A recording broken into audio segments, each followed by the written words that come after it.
selamat sore. Ketemu lagi kita bincang-bincang. Mungkin hari ini hari yang pas banget nih ya. Kayaknya kita perlu ngobrol lebih banyak. Kenapa? Karena hari ini tentu banyak yang bergembira nih. Kita lihat marketnya kan plus 2% gitu ya. Mungkin ini udah sesuatu yang jarang-jarang kita rasakan dalam sebulan 2 bulan terakhir ya.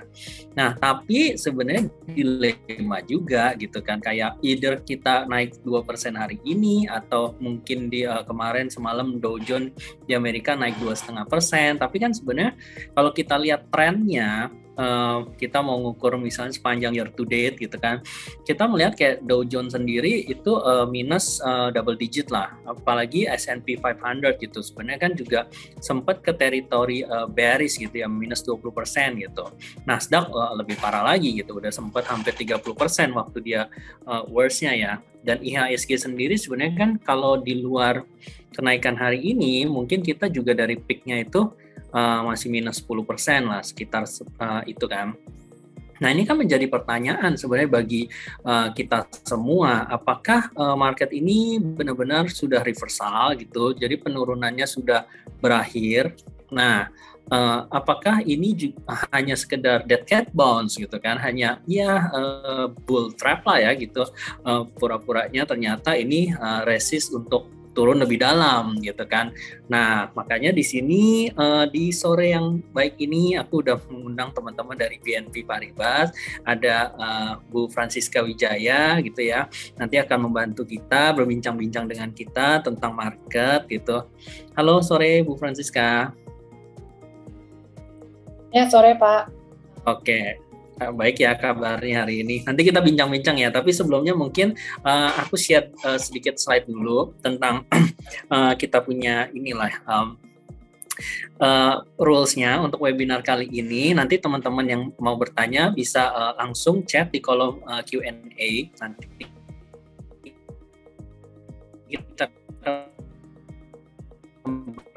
bacakan pertanyaannya dari situ, dan pertanyaannya nanti akan dipilih oleh saya atau Bu Francisca ya. Oke, kemudian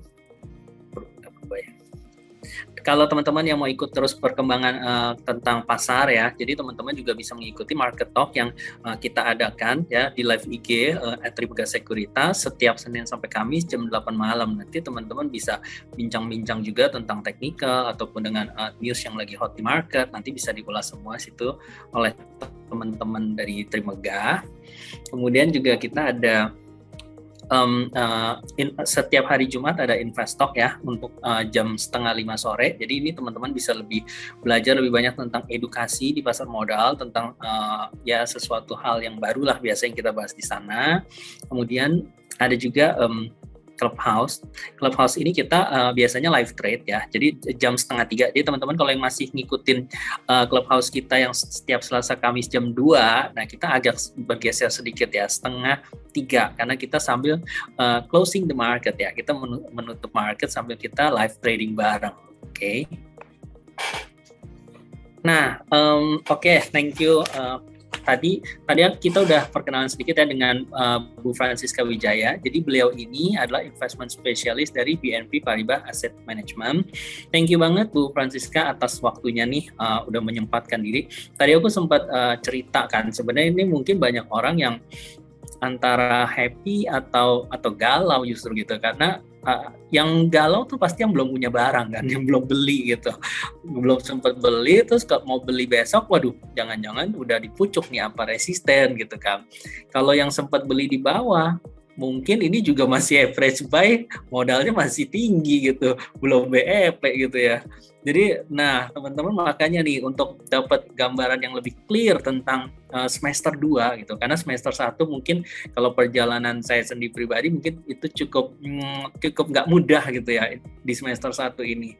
Nah, jadi bagaimana sih gambaran untuk semester 2 nih Bu Francisca? Apakah memang ini adalah opportunity atau justru kita harus menghindari di semester 2 nih, artinya ada variabel-variabel apa nih, rambu-rambu yang bisa kita jadikan patokan untuk kita investasi di semester 2. Mungkin waktu dan tempat saya persilahkan Bu Francisca. Ya, terima kasih Pak Jogi. Iya, jadi memang itu pertanyaannya menarik ya. Apakah di saat ini kami harusnya ambil opportunity untuk beli di level yang rendah atau kami masih bisa expect volatilitas ke depannya ya. Jadi mungkin agak galau juga dengan uncertainty secara global ya. Ya mungkin saya coba share slide dulu ya kalau bisa. Oh iya, oke benar. Oke, ya. Jadi mungkin saya mulainya dengan recap apa yang sudah terjadi di kuartal kedua. Kemudian saya baru bahas outlook ke depannya ya, teman-teman. Jadi mungkin kita mulai dulu ke next slide. Oke, untuk di kuartal kedua, tentunya kuartal ini mengalami volatilitas yang cukup tinggi di US dan maupun di China. Dan memang kuartal di sini juga JCI turun sebesar 2,3% quarter on quarter. Ini seiring dengan ketidakpastian ekonomi global dan kenaikan suku bunga dari The Fed. Tapi biarpun turun, kinerja JCI masih cukup baik dibandingkan dengan beberapa indeks lain di dunia. Dan dari sisi lainnya LQ45 juga menurun 3% quarter on quarter ya. Next. Dari secara inflow dan outflow, net inflow ke JCI tambah lagi positif sebesar 2 miliar di kuartal kedua, sedangkan obligasi Indonesia mengalami net outflow sebesar 3,1 miliar. Kalau kita lihat sebenarnya net inflow yang 2 miliar ini sebenarnya agak overstated karena kita belum mengeluarkan efek dari MSCI rebalancing di April. Jadi memang total arus masuk bersih adalah 1,3 miliar ya. Dibanding dengan negara Asia Tenggara yang lain seperti di India, Korea, dan Taiwan yang masih mengalami outflow sampai saat ini. Next. Oke, jadi kedepannya tema yang saya akan bahas ada di slide ini ya. Untuk dari sisi global, tema pertama adalah The Fed, yang kenaikan suku bunga The Fed. Yang kedua adalah harga minyak yang saat ini sudah tinggi ya, teman-teman, di $100 per barrel. Dan yang ketiga adalah level COVID yang tetap tinggi di China. Nah, resiko kedepannya adalah yang pertama inflasi.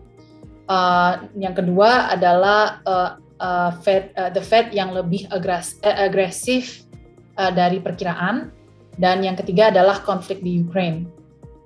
Nah, untuk di Indonesia kita sudah mengalami trade balance yang cukup tinggi karena tingginya harga batu bara, metals, dan sawit. Kemudian juga aktivitas ekonomi domestik terus menunjuk perbaikan. Jadi so far masih bagus ya performa Indonesia. Resikonya ya tentunya masih juga inflasi, dan yang kedua adalah daya beli masyarakat atau consumer confidence ya yang ada kemungkinan menurun. Nah, dengan macroeconomic backdrop yang seperti ini, strategi BNP adalah untuk kuartal kedepannya adalah lebih mengumpulkan nama-nama yang high quality, cyclical, dan defensif, dan tentunya juga kami juga menjaga level cash kami. Next. Oke, jadi ini slide ini tentang inflasi. Jadi inflasi itu sebenarnya dari mana aja? Kalau kita lihat dari chart-chart tersebut di slide ini, kenaikan upah adalah salah satu faktor penting dan kontribusi cukup besar ke inflasi ya. Karena memang upah adalah 60% dari semua biaya ini. Dan yang lainnya adalah housing dan rent, dan juga four-wheel rental atau transportasi dan otomotif. Next. Jadi kami juga mengalami inflasi yang cukup sticky di US. Nah, kenapa inflasi di US sticky? Ini karena kenaikan upah ini, biarpun sudah ada kenaikan yang tinggi, tapi tingkat berhenti karyawan masih tetap tinggi ya teman-teman. dan juga lowongan per pekerja yang menganggur juga masih berada di level yang tinggi. Jadi kelihatannya gajinya tidak cukup menarik untuk karyawan balik lagi ke perusahaan gitu ya. Jadi ini salah satu alasan kenapa upah tidak bisa turun. Dan juga dari sisi keduanya adalah rental dan housing ini yang biasanya mengalami lag time sebesar 6 bulan. Jadi memang ini juga cukup susah untuk menurun gitu ya. Sekali naik udah susah sih untuk turun. Next. Slide ini tentang Fed rate hike ya, atau kenaikan suku bunga The Fed. Saat ini bisa dilihat bahwa 2-year US bond yield ada di 3%, sedangkan sampai akhir tahun proyeksinya ada di 3,1 sampai 3,9%. Jadi ini asumsikan bahwa The Fed akan menaikkan suku bunga sebesar 1,5% atau sampai 1,75%. Jadi kelihatannya bond yield ini masih belum sampai puncaknya dan masih tren naik yang cukup tajam ya. Next. Dan mungkin teman-teman juga pernah pikir ya, apakah resesi akan terjadi gitu ya? Dan salah satu faktor yang bisa mengindikasikan kemungkinan resesi terjadi adalah dari bond yield spread ini ya. Jadi kalau kita lihat chart yang di slide ini, spread antara US 10-year bond yield dan US 2-year bond yield sudah mulai mengecil dan sudah sampai 0. Nah, sekali US 10-year dan 2-year bond yield ini inversi dan berubah jadi negatif, artinya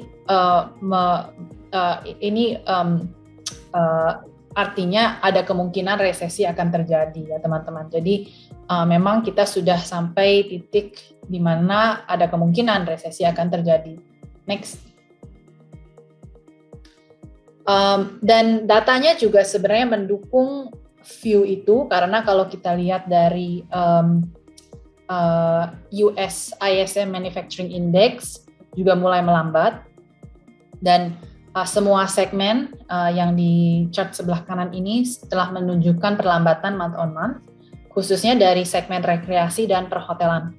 Biarpun di kuartal pertama ini S&P masih menunjukkan pertumbuhan yang cukup oke, bahkan melewati estimate konsensus ya.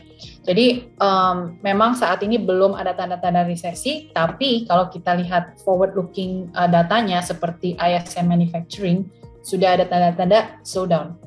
Next. Dan mungkin juga teman-teman juga ada pertanyaan ya, kalau misalnya resesi akan terjadi, kira-kira dalam jangka waktu berapa lama gitu ya. Dan kalau kita lihat di chart sebelah kiri ini, biasanya kalau kita lihat secara historical, S&P ini biasanya mencapai pucuknya di 7 sampai 8 bulan sebelum resesi, atau hampir sampai 13 bulan.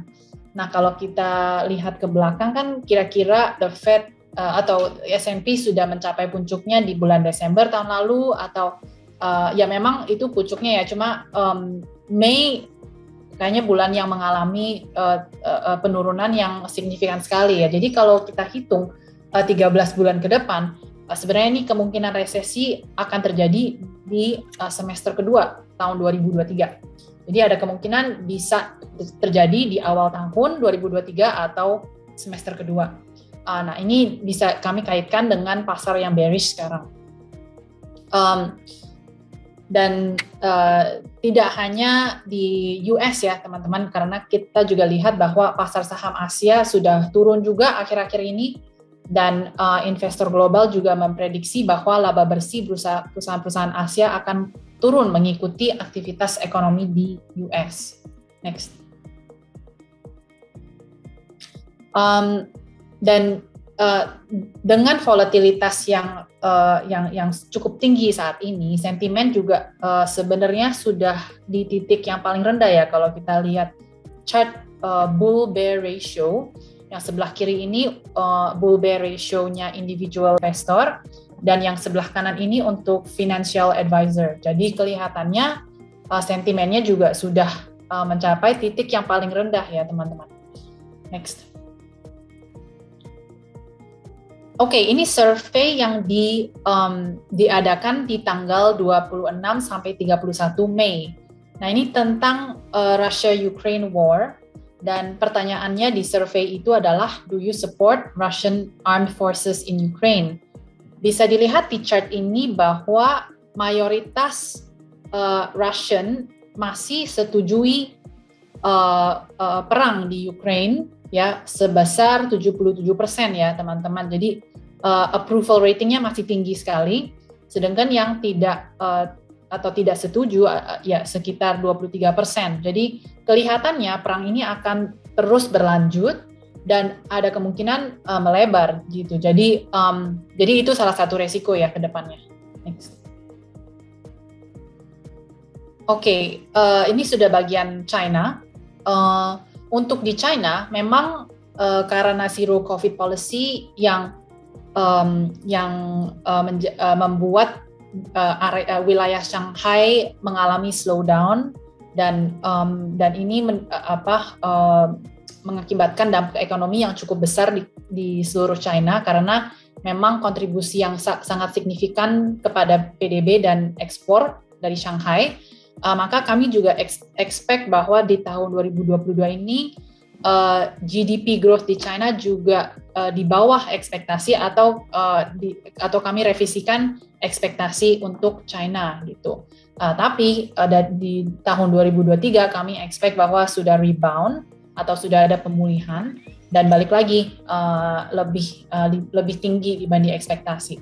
Jadi memang dampaknya cukup dalam tahun ini, tapi kita juga expect bahwa reboundnya cukup cepat dan tahun depan gitu ya. Bisa dilihat juga dari mobility index ini di Shanghai ya, di bulan Maret dan April ini turunnya sangat signifikan, dan saat ini kita sudah melihat bahwa sudah ada rebound yang tinggi, tapi memang belum balik lagi ke level COVID ya, level pre-COVID, dan saat ini masih di tahap pemulihan. Next. Dan juga kami harus perhatikan Caixin China Manufacturing PMI sudah naik juga sebenarnya dari titik paling rendah ini dari 48 ke 51,7, sedangkan PMI Caixin China ini sudah naik juga ke 55 dari 41. Jadi memang manufacturing index-nya sudah naik, mobilitasnya sudah naik, dan kami harapkan juga di China akan balik lagi ke level normal. Next. Salah satu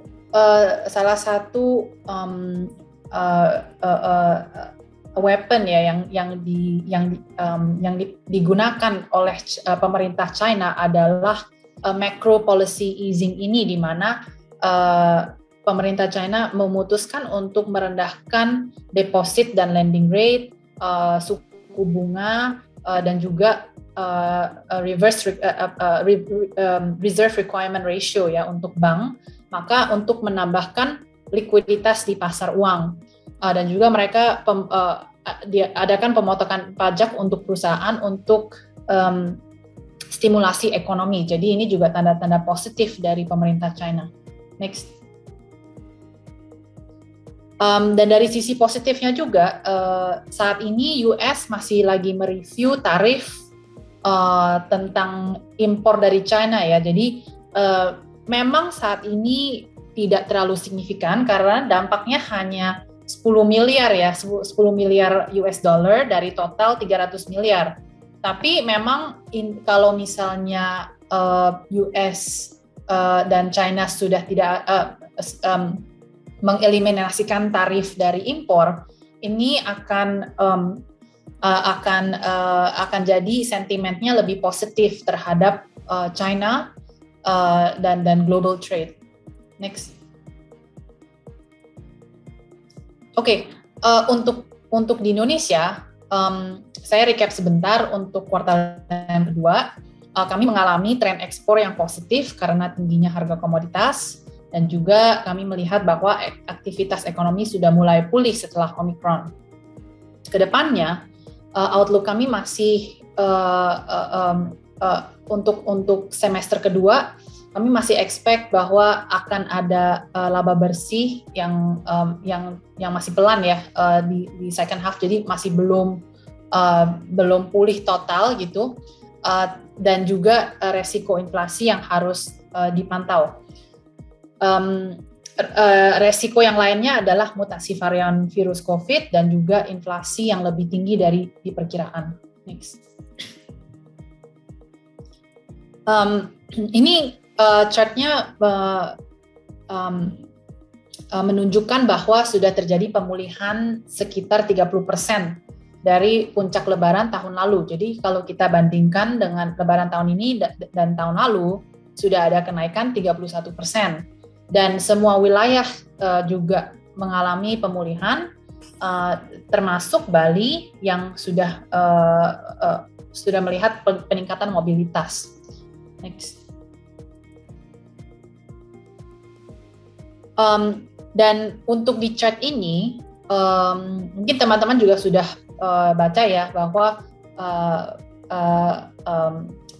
tarif listrik atau tarif BBM seharusnya naik karena harga gas dan minyak juga naik ya.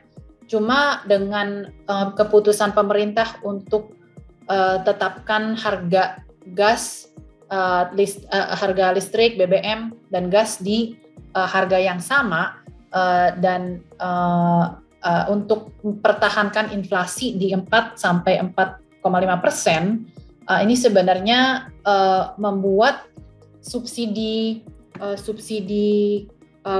pemerintah yang melonjak cukup tinggi gitu dari 2021 140 triliun ke 500 triliun tahun ini. Jadi karena memang pemerintah memutuskan untuk subsidi bahan BBM dan juga listrik, maka fiscal deficit, kalau bisa lihat next slide, fiscal deficit ada kemungkinan mencapai 4,5% di akhir tahun 2022 karena dengan pengeluaran subsidi energi yang akan naik pesat. Next. Ini tentang BI rate ya, karena memang saat ini so far BI itu belum naikkan suku bunga, tapi sudah naikkan reserve requirement ratio ini dari 6% sampai 9%. Level 9% ini cukup tinggi ya teman-teman, karena secara historis yang level yang paling tinggi yang kami pernah lihat adalah 8%, jadi ini sudah melewati level itu. Dan pemerintah juga memilih untuk naikkan reserve requirement ratio dibanding naikin suku bunga, karena ya memang efeknya lumayan mirip-mirip dan tujuannya adalah untuk mengurangkan likuiditas di pasar uang. Saat ini outstanding OMO ini masih di 800 triliun, sedangkan rata-rata di 300 triliun. Jadi memang liquidity ini harus dikurangi ya supaya inflasi juga bisa terkendali. Next. Next. Next. Salah satu resiko yang saya mau flag juga adalah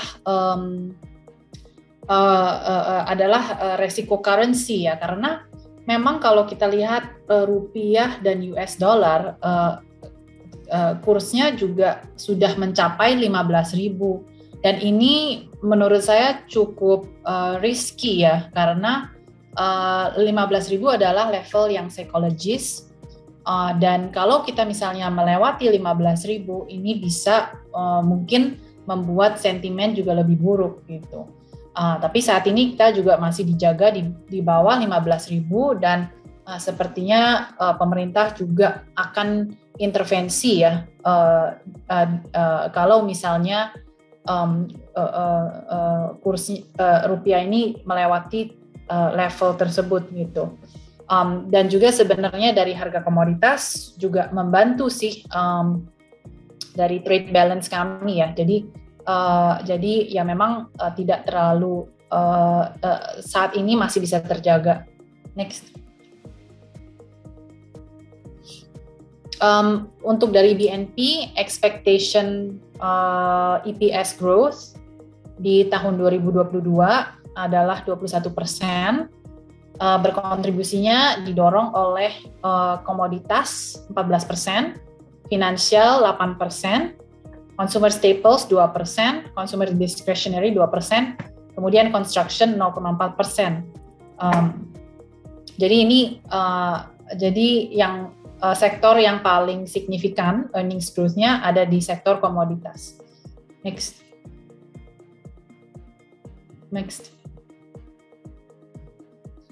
Dan juga untuk asumsinya di tahun 2022 untuk pertumbuhan PDB masih di 5-5,5%,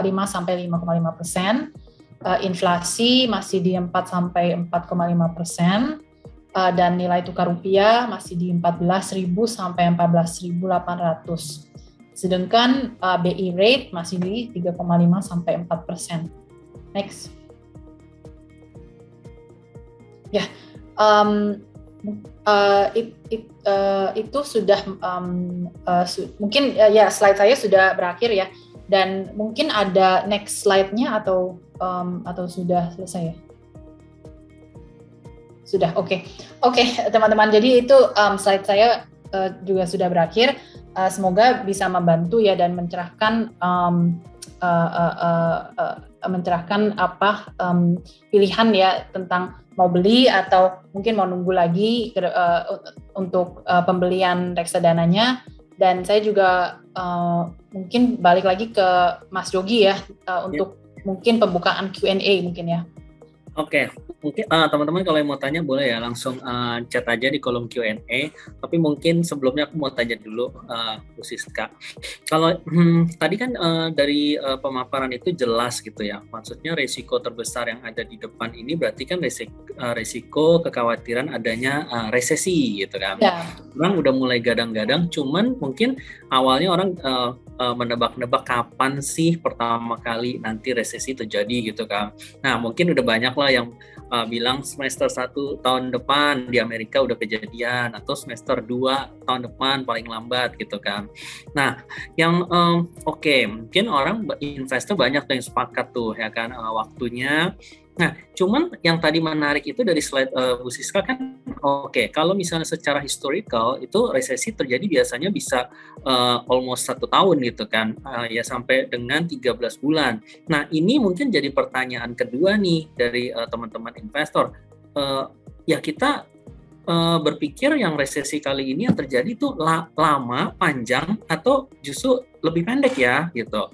Nah, kalau teman-teman ada yang berpikir juga kan kayak resesinya ini tadi kayak misalnya kalau dibilang kenapa bakal kejadian ya, karena ditunjukkan dengan inverted yield curve itu kan, yang dimana obligasi 2 tahun yang harusnya resikonya lebih rendah ini menjadi terlihat resikonya jadi lebih tinggi. Berarti dalam jangka pendek kan ada resiko lebih besar dibandingkan dengan jangka panjang yang 10 tahunnya gitu. Makanya ini something yang mungkin terjadi. Nah makanya mungkin aku mau tanya nih ke Bu Siska. Jadi kan variabel-variabel yang apa sih yang perlu kita perhatikan top notch-nya gitu ya untuk bisa kita menebak guessing gitu kayak resesi kali ini yang pendek nih, resesi kali ini bakal panjang nih.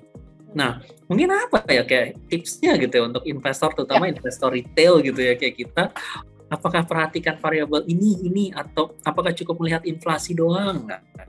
Ya, sebenarnya kalau memang sulit ya untuk agak tricky gitu memprediksi berapa lama gitu ya resesi akan berlanjut atau mungkin ini hanya technical recession. Tapi Menurut saya, kalau kita lihat volatilitas yang terjadi sampai dari awal tahun sampai sekarang, sebenarnya ini hanya reaksi dengan pengetatan likuiditas dari the Fed yang sebenarnya spill over efeknya kemana-mana gitu. Dan sebenarnya kalau secara fundamental kan kalau kita juga bisa lihat bahwa kuartal pertama sebenarnya reportingnya masih bagus gitu, perusahaan-perusahaan masih melewati expectation gitu. Jadi kalau kalau the Fed tidak naikkan suku bunga, sebenarnya kami juga mungkin tidak akan mengalami volatilitas seperti ini gitu. Dan yang teori yang saya bisa mungkin sebutkan adalah dari level pre-pandemi sampai sekarang sebenarnya tuh sudah likuiditasnya sudah naiknya banyak sekali gitu ya, dan ini kan membuat dari secara wealth effect juga sudah besar gitu ya, membesar gitu dari level pre-pandemi. Dan kami itu di tahap di mana karena sudah naik begitu banyak dan sangat cepat gitu ya, maka inflasi juga di luar ekspektasi sampai 9%, 10%. Ini kan di level yang kami belum pernah melihat gitu sebelumnya. Nah, jadi sebenarnya sih the Fed hanya melakukan cooling down measure gitu ya. Jadi untuk menurunkan inflasi, dia juga naikin suku bunga, dan memang fungsinya adalah to cool down the economy. Tapi kalau misalnya resesi terjadi, sebenarnya dari explanation yang theoretical sebenarnya belum terjadi gitu, karena GDP masih positif ya kan, PMI memang slowing tapi kan belum negatif gitu kan. Jadi sebenarnya kita masih belum tahap resesi sih gitu ya. Cuma kalau misalnya cooling down effect-nya ini bisa lebih besar atau bisa lebih agresif dari perkiraan kita, ada kemungkinan bisa jadi eskalasi kali ya, mungkin eskalasi downwards, jadi menjadi resesi gitu. Jadi sebenarnya ini semua dikontrol oleh the Fed sih ya. Seberapa besarnya dia sebenarnya mau membuat resesi yang akan terjadi. Dan menurut saya, kalau saya akan observe juga kalau misalnya kuartal kedua ini atau kuartal ketiga ini GDP growth-nya masih positif atau tidak. Karena tanda-tanda yang pertama untuk melihat resesi adalah saat inflasinya masih di level tinggi seperti di 9%, sedangkan GDP-nya sudah negatif, maka terjadi stagflasi kan.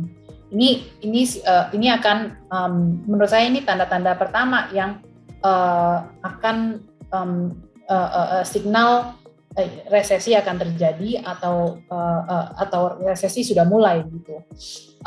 Jadi ya berapa lama resesi ini akan terjadi tergantung pemerintah US kapan dia mau step in untuk menambah likuiditas lagi gitu.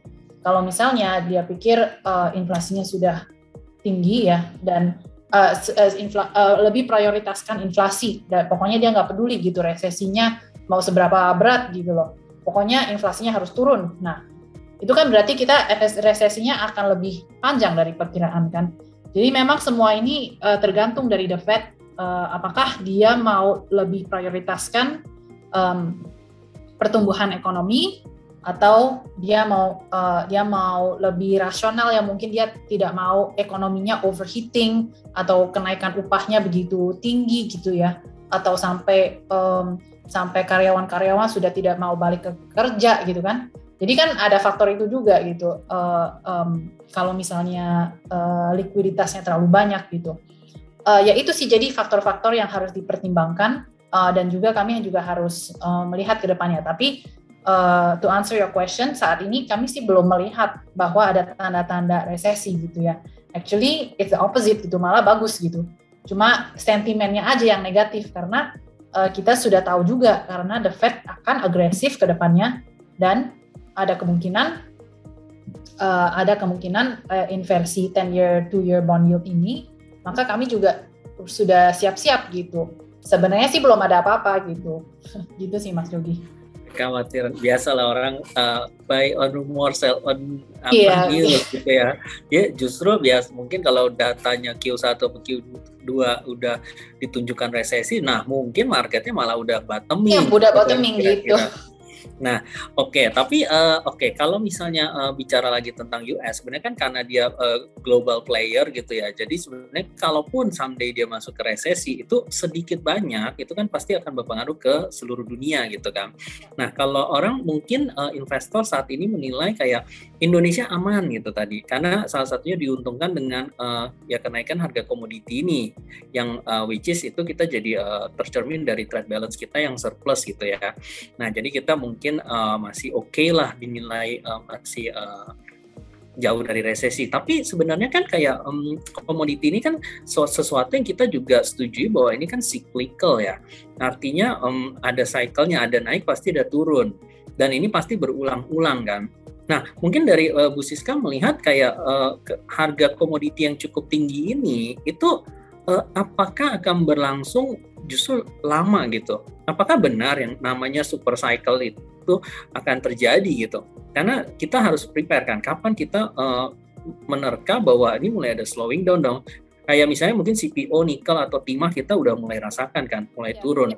Nah, tinggal apakah batu bara juga akan menyusul? Atau mungkin oil kan malah baru mulai naik nih kalau oil terbalik nih. Nah, ada view nggak mungkin untuk sektor komoditinya sendiri? Ya, sebenarnya ya seperti yang Mas Yogi sudah bilang ya, untuk metals sudah mulai ada tanda-tanda turun, dan untuk harga komoditas dan oil, memang oil sih sempat turun ya kemarin gitu, cuma mungkin ada sedikit rebound, dan harga komoditas juga sempat turun, tapi sudah balik lagi ke level sebelumnya gitu. Dan harga komoditas ini sebenarnya kan tergantung supply and demand-nya ya. Jadi kalau misalnya demand-nya naik dan kami sih lihatnya sebenarnya lebih dari demand China ya, lebih dari demand US gitu ya. Memang karena korelasi PDB Indonesia itu lebih berkorelasi tinggi dengan China dibanding US. Jadi kalau misalnya China mobilitas sudah balik lagi ke normal dan juga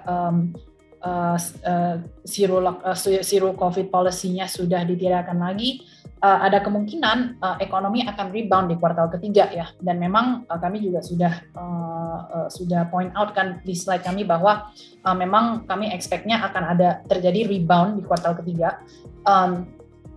Jadi demand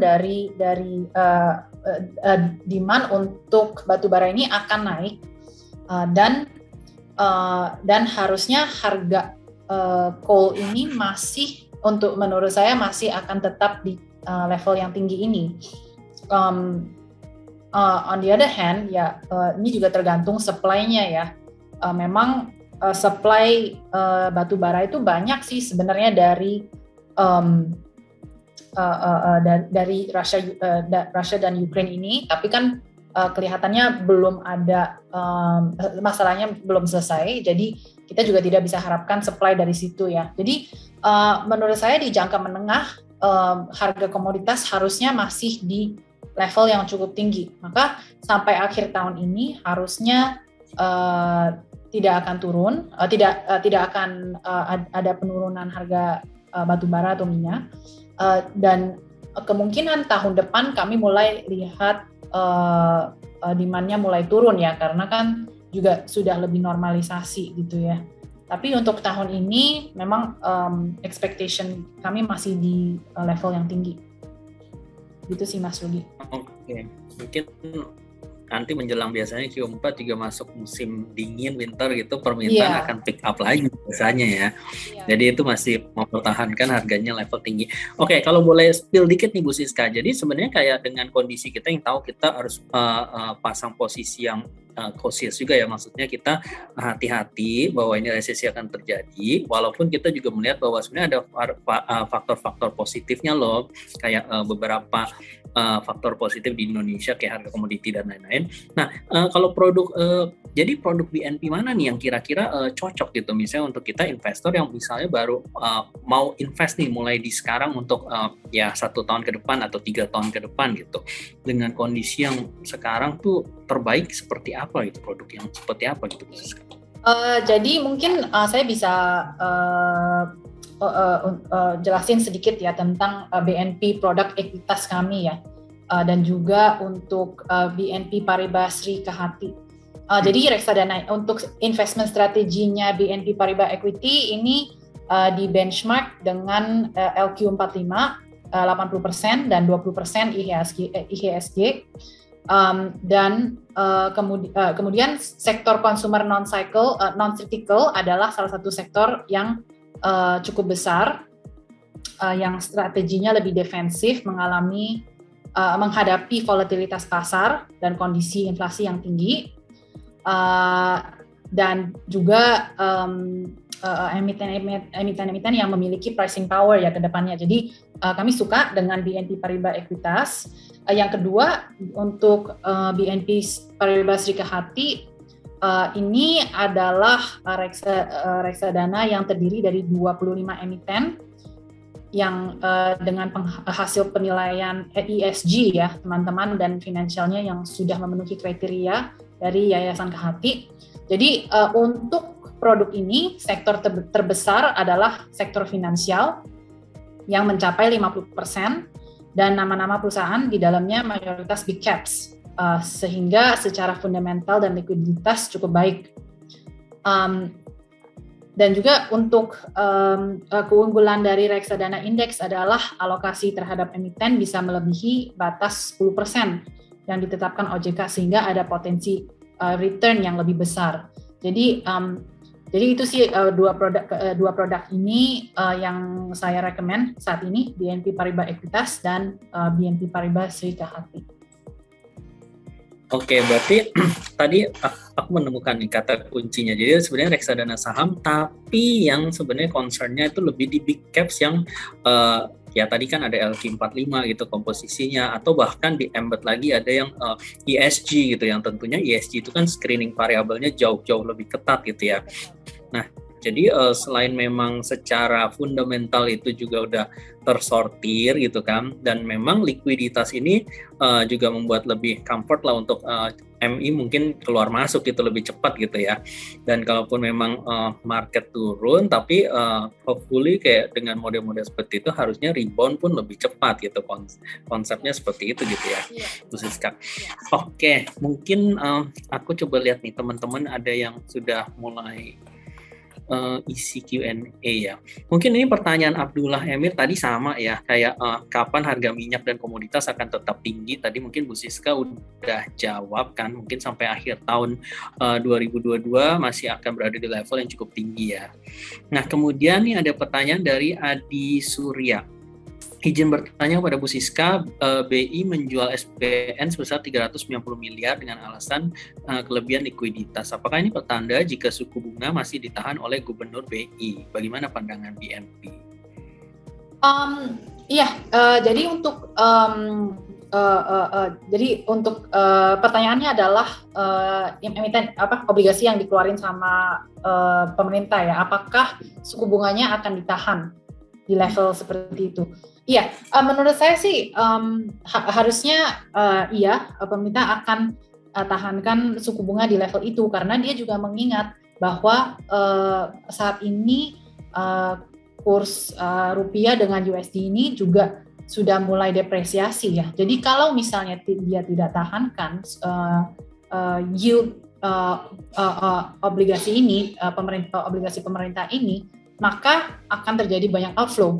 Jadi menurut saya yes, biarpun dia sudah issue banyak bonds, dia harusnya dipertahankan suku bunganya atau harusnya dinaikin. Sebenarnya sih kayaknya estimasi bond yield ini akan naik deh ke 8% sebenarnya dari estimasi BI ya, dari 7,8% ke 8,5% kalau nggak salah. Jadi sebenarnya ada cenderung naik malah untuk bond yield ya.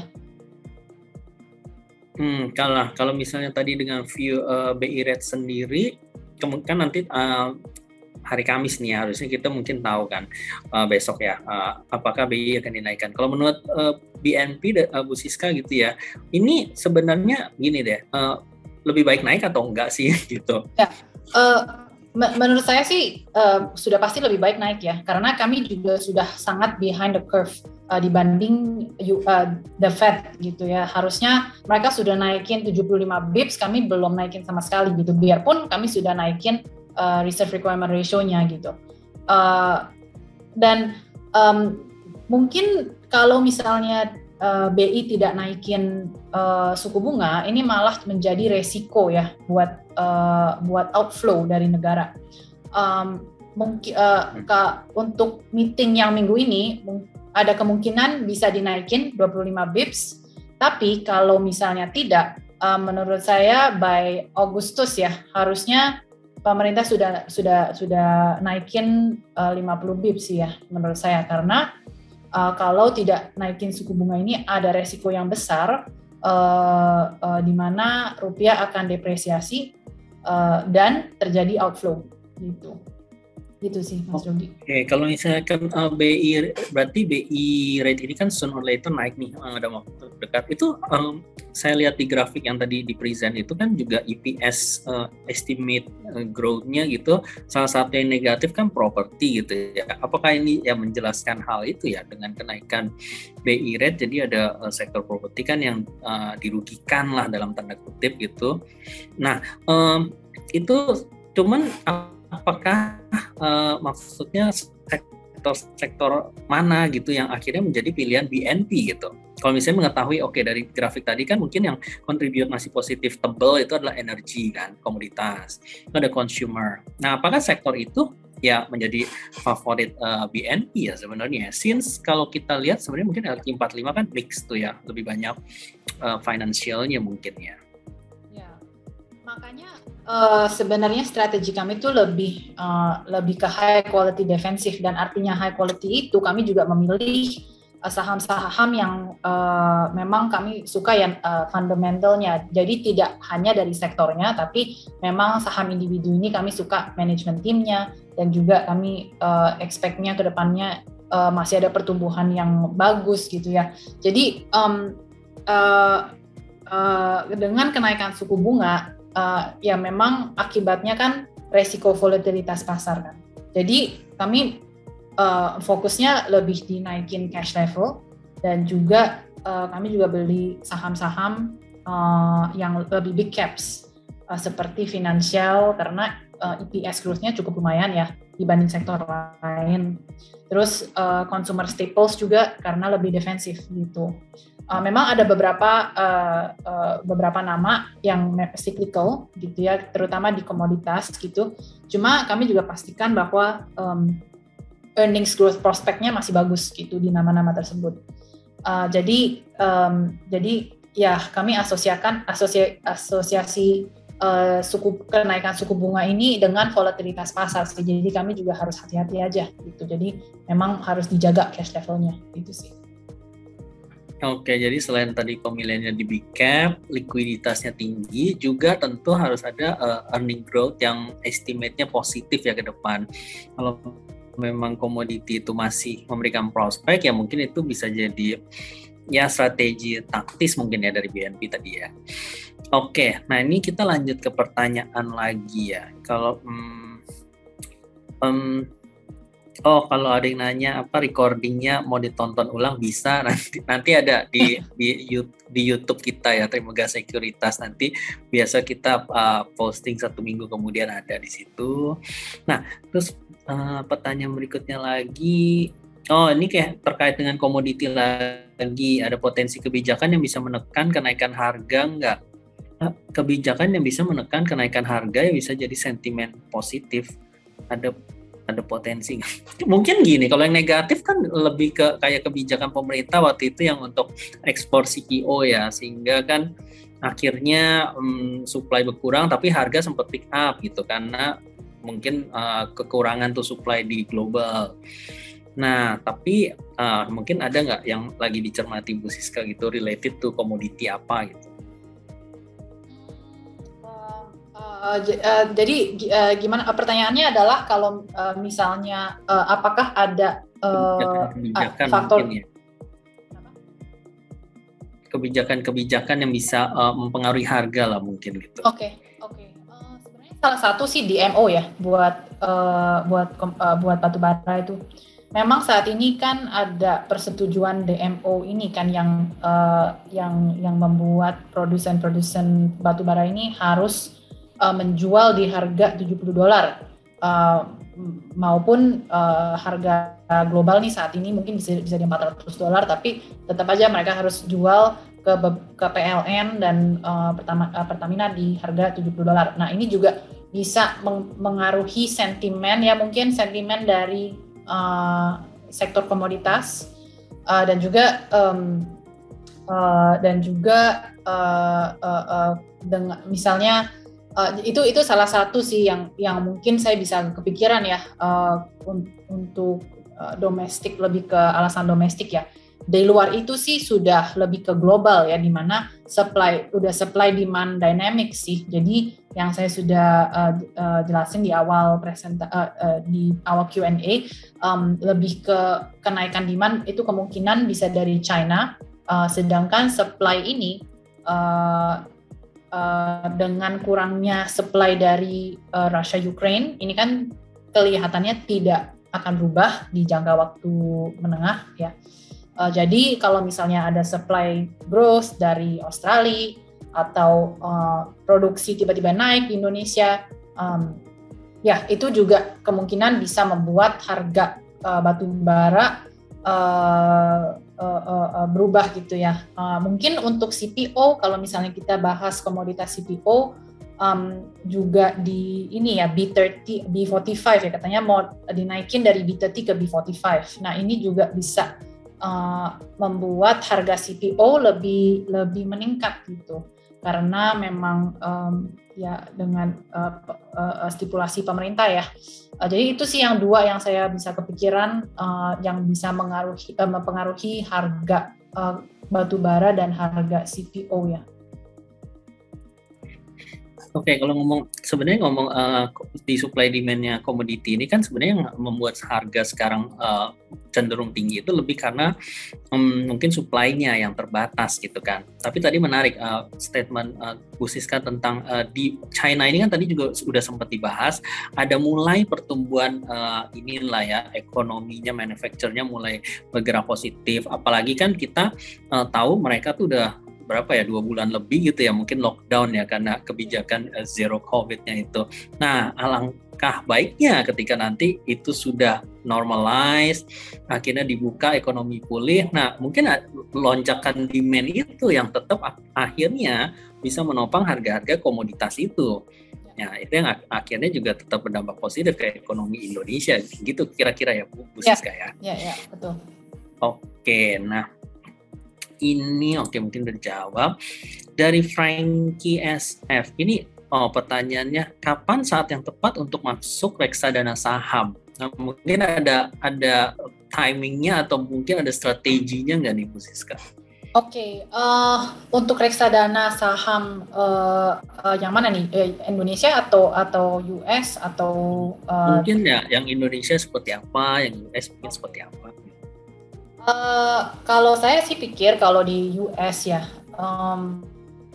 itu banyak hal gitu ke depannya.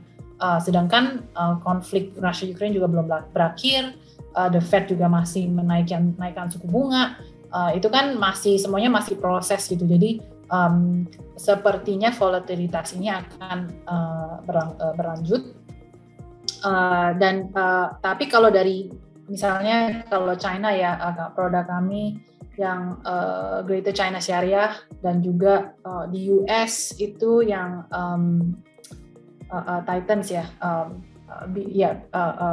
Ini sebenarnya untuk Greater China produk ini sebenarnya sih juga cukup menarik sih menurut saya ya.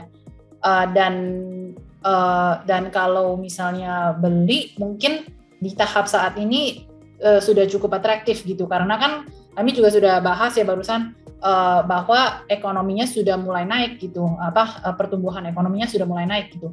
Jadi mungkin ini saatnya tepat sih untuk beli China dan juga untuk Indonesia juga ya, karena target indeks kami itu masih di 7.200 ya, target BNP. Dan saat sell off yang di Mei ini yang cukup dalam, sebenarnya ini titik yang cukup atraktif ya untuk dibeli lagi, karena expectation kami untuk akhir tahun di 7.200 gitu.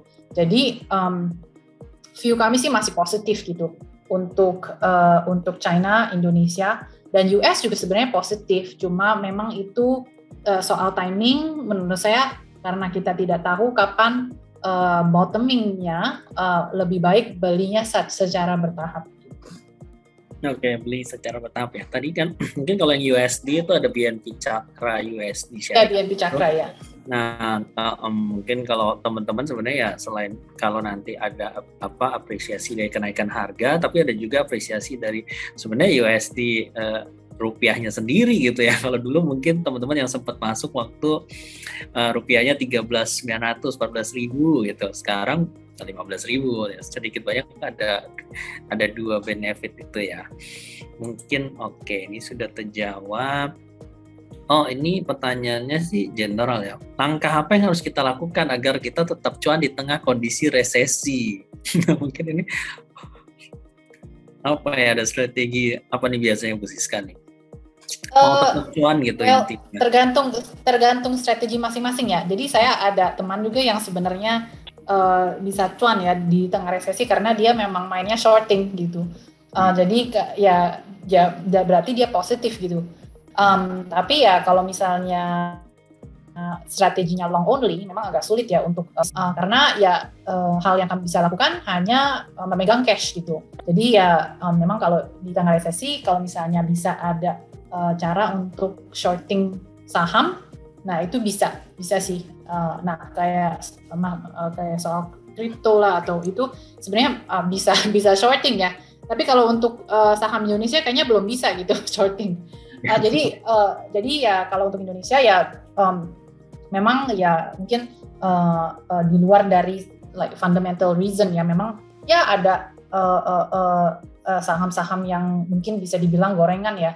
Tapi ya memang itu kan lebih ke spekulatif gitu. Jadi resikonya juga besar gitu. Jadi memang ya kalau menurut saya sih lebih ke pegang cash aja sih ya, daripada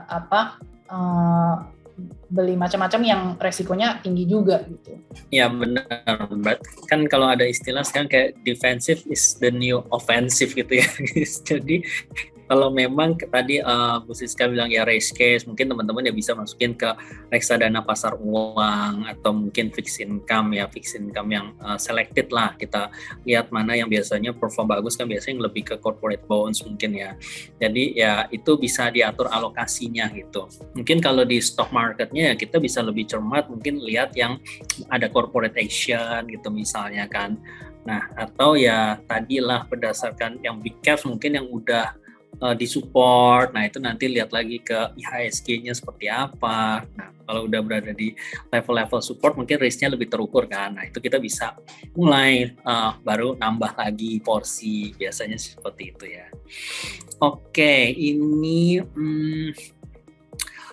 ini pertanyaan dari apakah dampak negatifnya akan sangat terasa bagi financial market atau keuangan di Indonesia meskipun resesi tidak terjadi di Indonesia?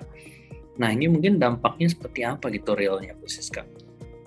Jadi dampak dari volatilitas pasar ya ke Indonesianya ya? Atau mungkin maksudnya resesi di Amerika gitu nanti jika kejadian? Iya. Nah, kemungkinan besar kalau kita lihat dari 2009 ini kan terjadi resesi di Amerika, global financial crisis, malah sebenarnya dampaknya positif terhadap Indonesia. Karena terjadi foreign inflow ke Indonesia karena fundamental kita relatif lebih bagus gitu. Nah, apakah kali ini akan terjadi lagi? Ada kemungkinan ya menurut saya, kecuali rupiahnya depresiasi sampai melewati batasan 15.000 ini, ya memang berarti kan sentimennya cukup bagus juga, kurang bagus juga ya, karena ya harus factor in exchange rate risk-nya juga kan ya untuk investor. Jadi ya memang investor ya kalau gitu ya, kalau misalnya terjadi resesi di US dan fundamental Indonesia masih relatif bagus, menurut saya akan terjadi inflow sih. Jadi malah dampaknya positif gitu. Nah, ya, karena kalau rupiahnya USD-nya terlalu melemah, rupiahnya terlalu melemah, jadi sebenarnya kan mereka juga ternyata kan juga negatif kan artinya. Iya betul. Jadi hitung-hitungan di sananya juga ya. Oke, menarik. Nah, kita coba move ke pertanyaan berikutnya.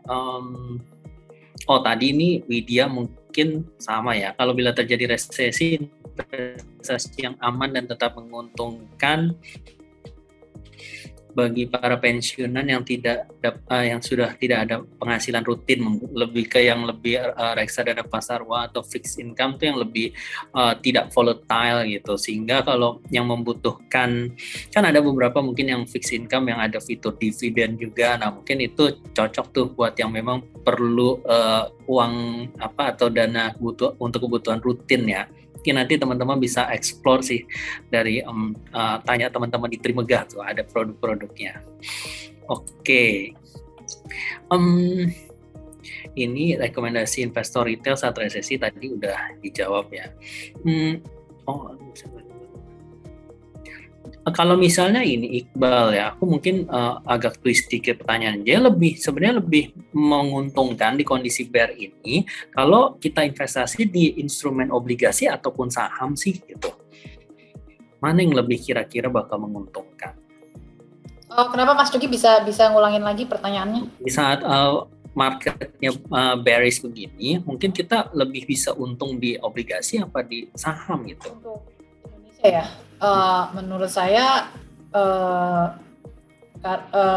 ya lebih menguntungkan di saham ya, karena memang obligasi kan kami juga masih nunggu BI naikin suku bunga kan, jadi ya otomatis harusnya equity sih ya yang lebih positif tahun ini. Target indeks kami juga di 7.200 ya, jadi memang masih ada upside potential gitu untuk saham. Jadi biarpun kalau di Indonesia kan sebenarnya kita belum dibilang resesi kan. Ya kalau misalnya resesi terjadi di US, nah kami mungkin bisa lebih positif sih terhadap Indonesia gitu. Jadi saya kalau harus pilih ya lebih pilih ke equity sih dibanding bonds gitu. Tapi kalau misalnya memang karakternya lebih stabil atau memang kalau mau pensiun ya kalau gitu dividen dari bonds ya lebih baik gitu, atau money market gitu ya lebih cocok gitu. Jadi tergantung investor profile juga sih ya. Ya, betul. Nah, teman-teman sesuaikan dengan risk profile-nya ya. Cuman memang kalau kita sudah merasakan adanya bottoming di pasar saham, nah justru itu ya pas ketika dia rebound, itulah potensi yang mungkin paling manis gitu ya istilahnya ya. Oke, kita lanjut lagi ke untuk pembelian produk reksadana bisa lewat mana ya? Kalau di Trimegah Investment Apps ya, jadi aplikasi kita tuh ada bisa mutual fund, jadi beragam pilihannya, ada lebih dari 150 produk reksadana dari 26 MI yang berbeda lah. Nanti salah satunya juga ada BNP ya, nanti teman-teman bisa explore. Ini saham energi apa saja yang ada di BNP Sri Kahati? Mungkin boleh di-spill dikit Bu Siska? Saham energi apa ya? Kami masih ada kayak untuk batu bara ya, jadi seperti kayak Harum, Indika gitu, PTBA ya, masih ada ITMG, kami masih pegang dari sisi mineral juga kami masih suka MDKA sebenarnya, jadi ya lebih selektif sih ya kalau untuk Inco sudah trimming gitu ya, jadi itu sih yang saya tidak bisa terlalu spesifik gitu, cuma itu secara gambaran besar. Itu yang kami lakukan di sektor komoditas. Oke, ya nanti mungkin biasa teman-teman juga bisa di fun fact sheet-nya lah ya. Nanti biasa ada top 10 dari yang bulan sebelumnya gitu. Jadi kira-kira kan kebaca ya. Oke, pertanyaan dari Jonathan. Mau tanya jika nanti resesi, apa yang membedakan dengan resesi pas awal COVID? Apakah akan lebih buruk atau bagaimana? Nah, pembedanya apa gitu ya kira-kira? Akankah lebih buruk dibanding resesi pada saat 2020 awal itu mungkin? Nah, ini sebenarnya ya kalau saya lihat di US itu sebenarnya awal COVID itu malah tidak terjadi resesi kan, malah the opposite gitu, malah likuiditasnya bertambah karena pemerintah benar-benar menambahkan likuiditas di pasar kan. Jadi makanya biarpun S&P-nya sell off-nya cukup kenceng, tapi rebound-nya kayak dalam 1 bulan gitu. Jadi dan setelah itu ya memang tidak terlalu banyak yang bisa dibilang resesi ya. Cuma memang mungkin pertanyaannya lebih ke economic activity ya, mungkin dari sentimen ya. Dan kalau di Indonesia ya memang GDP growth-nya juga melambat ya. Tapi memang belum sampai titik resesi sih untuk di Indonesia ya awal tahun 2020 ini. Sebenarnya apa yang terjadi saat ini tuh hanya reversal dari penambahan likuiditas itu. Jadi pemerintah nambahin liquidity, kemudian sekarang dia berasanya jadi ekonomi overheating, dia kurangin lagi gitu. Tapi kuranginnya tidak sebanyak level pre-pandemic. Jadi harusnya resesi kali ini atau mungkin resesi ya, bilang slowdownnya harusnya lebih terasa sih ya daripada awal pandemi, karena kalau dari sisi US kan pemerintah sebenarnya malah nambahin liquidity kan, jadi resesinya tidak terasa gitu. Tapi di Indonesia ya memang pemerintah tidak terlalu nambahin likuiditas lah ya.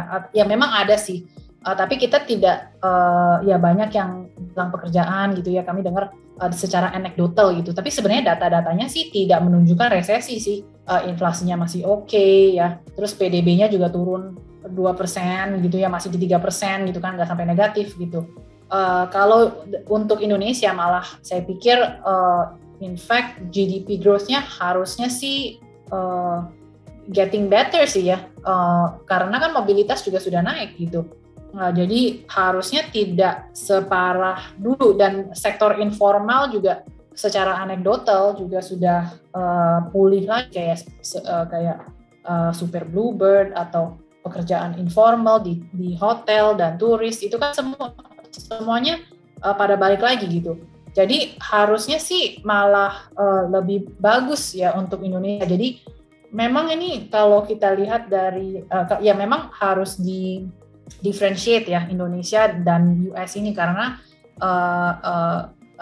sebenarnya sih resesi di US awal tahun 2020 ini bisa dibilang negligible lah, tidak terlalu terasa gitu. Di Indonesia mungkin ya secara anekdotal karena informal sektornya pada suffering. Cuma kami lihat kali ini malah terjadi pemulihan gitu. Jadi sih saya believe bahwa kedepannya harusnya Indonesia tuh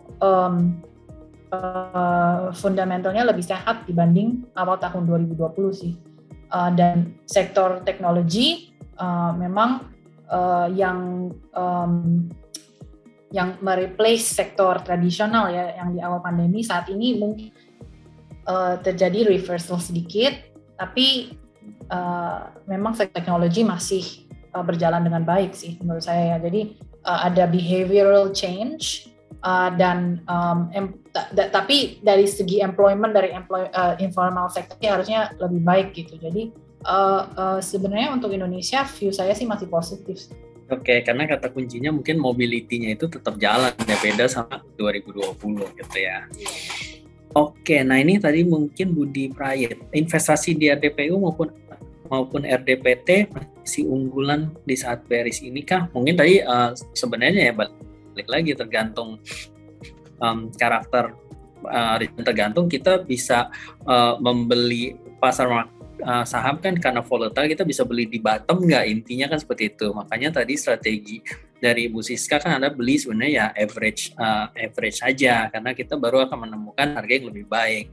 Kalau misalnya kita bisa menemukan di harga bottom ya tentu itu akan menguntungkan ketika pasar sahamnya atau reksadana sahamnya rebound gitu ya.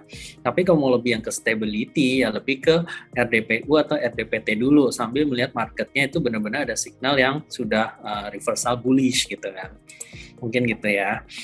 Nah ini aku lanjut pertanyaan lagi dari Abdul Rafiq. Sore saya tertarik dengan produk BNP Srikahati. Nah untuk reksadana tersebut pengaturan portofolionya seperti apa ya dan prospek kedepannya seperti apa Bu? Terima kasih. Nah, mungkin strategi pengelolaan ya Bu. Ya strategi pengelolaan. Oke. Jadi Srikahati ini bentar ya. Mungkin saya jadi untuk Srikahati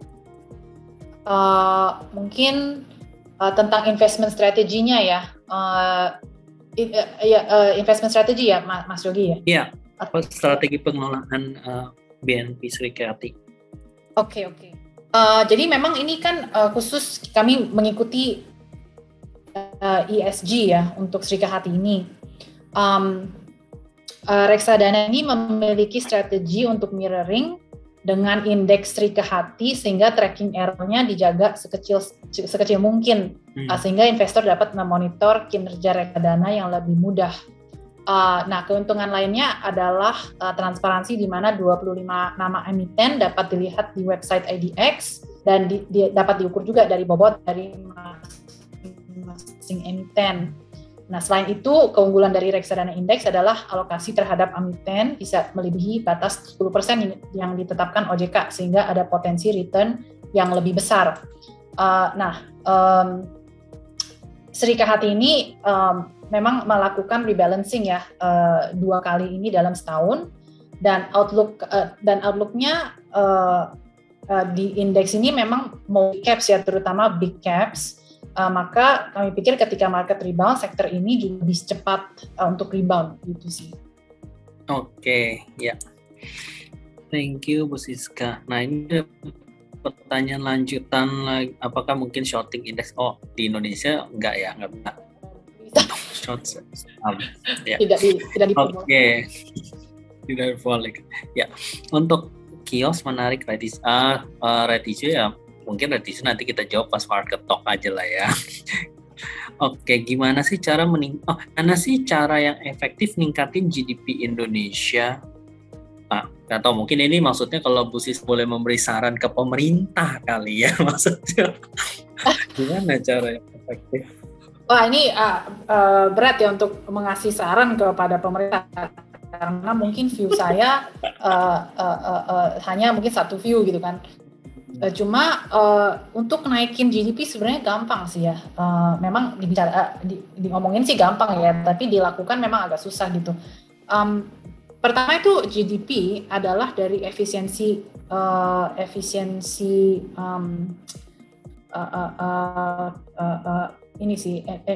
manpower di Indonesia gitu.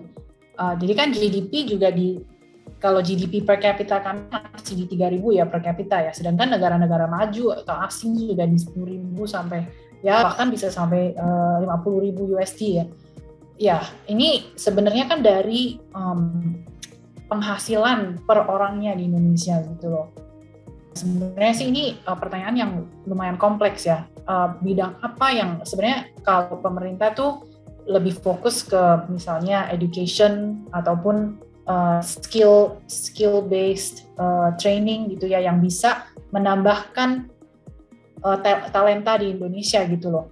Jadi kalau misalnya lebih dibanyakin training gitu ya dari pemerintah mungkin sehingga orang-orang yang tidak ada opportunity untuk dapatkan education atau training maka mereka bisa dapat. Nah ini kan berarti kami bisa menjadi spesialis di misalnya untuk di Thailand kan mereka kan spesialis manufacturing textiles gitu ya. Terus di Vietnam juga sebenarnya manpower-nya juga lagi murah gitu ya. Jadi mereka kan banyak ekspor bahan-bahan tertentu ke negara-negara lain. Nah, kami juga harus perbaiki nih ekspornya harus dikuatin. Saat ini kami ekspornya hanya komoditas gitu.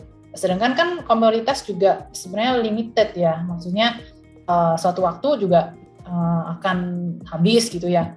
Ya of course nggak di jangka menengah lah ya, tapi tetap aja ini kan limited resource gitu. Jadi sebenarnya ya apa yang kami harus lakukan adalah lebih fokus ke orang-orang di Indonesia sih, menambahkan productivity, menambahkan skill gitu ya, supaya kami juga ada spesialisasi gitu di Indonesia. Apa yang kami bisa ekspor ke negara lain gitu, maupun sebenarnya Indonesia tuh bagus banget di tekstil atau ekspor pakaian, baju pakaian gitu ya. Nah mungkin itu juga bisa berbesar gitu, ataupun furniture gitu ya, perabotan. Nah itu juga mungkin bisa dieksplor tuh. Nah itu sebenarnya tingkat-tingkat apa bisa yang pemerintah bisa lakukan sih ya untuk naikin efisiensi kami gitu. Oke, jadi memperluas ekspor mungkin nggak hanya di komoditi aja, tapi produk-produk jadi yang lain gitulah yang added value-nya besar ya. Output-nya harus dinaikin gitulah. Output-nya ya, betul. Oke, mungkin ini aku langsung skip aja ya. Kita mungkin coba ambil 2 pertanyaan terakhir. Kayak ini masih ada yang ketinggalan nih. Jadi inflasi masih ketahan karena pemerintah masih subsidi Pertalite, bukan? Ya. Jadi kalau misalnya harga dinaikkan, itu apakah ekonomi Indonesia akan ambrol? Ini mungkin worst skenario-nya kali gitu ya Bu Siska, kalau nanti ketika pemerintah benar-benar cabut subsidi BBM, harga bensin naik, and then what happen gitu? Oke, actually ya, kalau misalnya pemerintah cabut subsidi ini sebenarnya dampaknya akan signifikan banget sih, maksudnya ke masyarakat ya, karena sebenarnya kalau kita understated karena ada beberapa komponen yang pemerintah tidak masukin seperti misalnya harga cigarettes gitu ya, terus tiket pesawat terbang gitu ya yang saat ini lagi naik, ini nggak masukin gitu dan dikeluarkan dari sebelumnya kalau misalnya hitung core CPI gitu. Jadi sebenarnya ini saat ini sudah understated gitu. Apalagi kalau misalnya ada fuel cost ya yang misalnya dibiarkan naik ya dan mengikuti harga minyak sekarang ya, itu sih akan melumpuhkan beberapa ini sih purchasing power-nya Indonesia sih ya, karena kan banyak yang di segmen menengah ke bawah yang memerlukan kayak misalnya tarif listrik ya, yang kalau misalnya dinaikin kan akan purchasing power-nya akan mengecil gitu ya, sampai mungkin sampai mereka tidak bisa survive ya untuk beberapa orang ya gitu. Jadi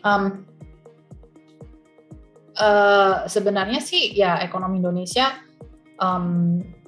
ya kalau misalnya bilang collapse ya mungkin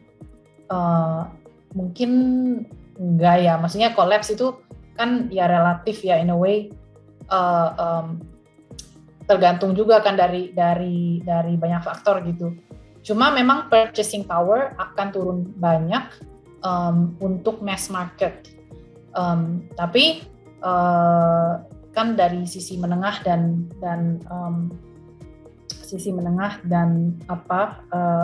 lebih high income ya memang mereka lebih resilient gitu ya. Jadi memang exposure perusahaan-perusahaannya exposure terhadap low income-nya tinggi, nah itu harus lebih hati-hati gitu. Tapi tentu menurut saya ya memang pemerintah rela untuk membayar 500 triliun hanya untuk subsidi ya. Ini berarti kan sangat signifikan gitu ya. Kalau enggak harusnya kan duit ini sebenarnya untuk bangunin IKN kan, capital city di Indonesia gitu loh. Ini budgetnya sebenarnya. Nah, pemerintah pilih untuk subsidi sebenarnya yang setahun udah habis gitu kan. Itu cuma barang konsumtif. Jadi sih memang it's a significant event lah ya kalau misalnya pemerintah tidak subsidi gitu. Jadi ya gitu sih. Ya menilainya ya kalau tidak disubsidi ya akan ada dampak yang sangat negatif gitu ya. Kalau enggak kenapa gitu 500 triliun kan banyak sekali gitu. Ya, that's why tadi kayak menjelaskan sih sebenarnya mungkin core inflation kita harusnya mungkin ya realnya itu udah lebih tinggi dari yang sekarang. Jadi makanya tadi concern Bu Siska juga kenapa BI rate harus menaikkan BI rate-nya gitu kan, supaya mengimbangi jangan sampai terjadi outflow yang berlebihan gitu kan, sehingga itu berdampak negatif ke pasar saham. Dan juga ini menjadi relevan gitu. Kenapa consumer sector yang dipilih untuk saat ini? Karena memang walaupun orang kalau nanti ternyata inflasi naik dan purchasing power turun, tapi kan kebutuhan pokok itu tetap menjadi hal yang akan diutamakan dan dibeli gitu oleh masyarakat.